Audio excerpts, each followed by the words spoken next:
સીતારામ. બાપા બાપા સીતારામ. આવો આવો બેહો બાપા. આવો આવો. સીતારામ, બાપા બાપા. સીતારામ. આવો આવો બેહો. સીતારામ. આવો પધારો. આવો, બેહો બેહો. બાપા, બેહો. બેહો પધારો. હા. હે રામ.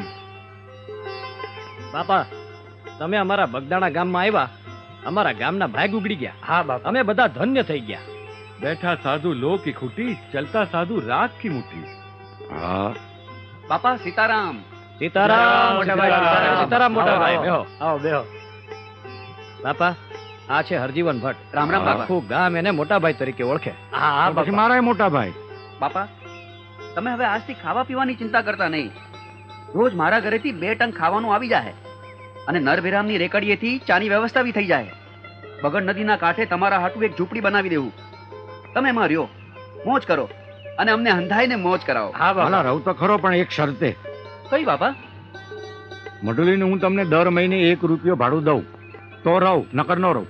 લ્યો એવું તે કઈ હોય બાપા? હા. તો કાંઈ નહીં, તો આપણે નથી રહેવું. ભલે ભલે મંજૂર ભલે બાપા, ભલે બસ. ભલે. બસ બાપા. હા વાલા. હા. અહીં તો ચારે તીરથ છે. એક તો જાણે જો બગડેશ્વર મહાદેવનું મંદિર, હા બીજી બગડ નદી, બરાબર. બગડાલમ ઋષિ, હા. અને તમારું ગામ બગદાણા, અને આ બાપા બજરંગ. હા.